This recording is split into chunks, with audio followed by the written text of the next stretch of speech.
Geez, where are all the bees? Hi, I'm London Robinson, National Bee Expert. I noticed something. Where are all the bees? They are dying thanks to a disease that's related to bug spray known as colony collapse disorder. It's killing off the bees. And you know, the bees produce half of our food and beverages. What would happen if the bees didn't exist? Would we all die? I'm going to interview a select few of people about this terrible happening. Inform Brian, local gardener who helped this garden thrive, about colony collapse disorder.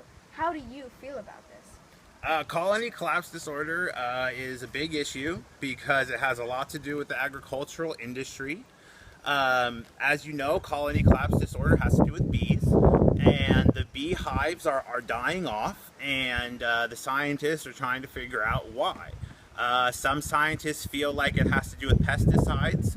Some scientists feel like it might have to do with a fungus. And some scientists feel like it might have to do with pesticides and a fungus acting together to cause this issue.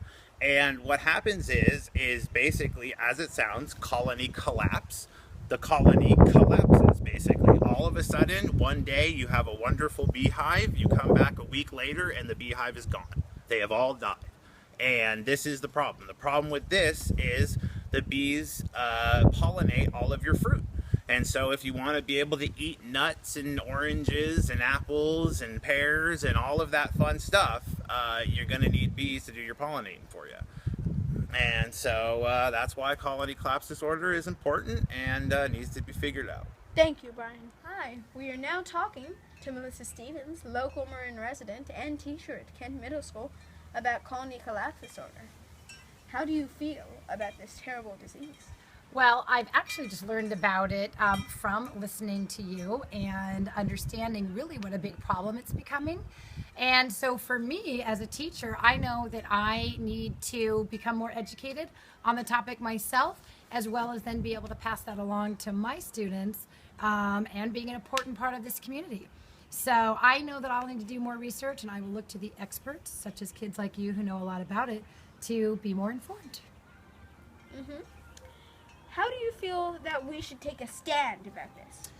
Well, I definitely think that the information needs to get out there. People like me, I didn't know anything about it. I'm not a homeowner, so I don't have my own garden. I don't, am not so concerned with pesticides and such because it's not something that I do.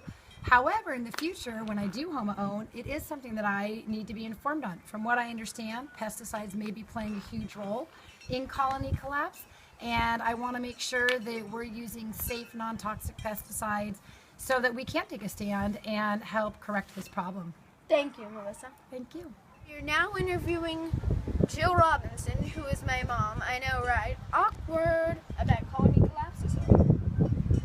I'm aware of colony collapse disorder. I've been reading about it because I'm an environmentalist. I have a completely organic gardener and an organic garden. Because I'm concerned about the pesticides. I always have been. And recently I just read that the Harvard School of Public Health has found that it is pesticides that's causing this. So I'm really concerned, and what I want to do about it, I work with different environmental groups around the area, speaking out and encouraging people to go pesticide free and to move that into government and legislation as well. How do you think we should take a stand about colony collapse disorder? Well, that's what I just said. I think we need to come together and inform our communities about how serious this is, because without the bees, we're not going to have a lot of foods. Einstein said that without the bees, the humans go next. I don't know that that's fully true, but it would be a bad thing. So we need to get together, we need to take it to the government, and we need to regulate the pesticides that are used heavily. Thanks, Jill. You did okay. Thanks. You have seen all 3 videos. And all 3 people, Brian, Melissa, and Jill, feel the same way. Colony collapse disorder is very serious indeed. But you may be wondering, how can you yourself take a stand? How can you save the day and stop all the people who are doing the colony collapse disorders? Maybe you can help save the bees yourself. If you want to learn how, go to whybeesardisappearing.weebly.com and you can see even more interviews like this. And remember, geez, where are all the bees?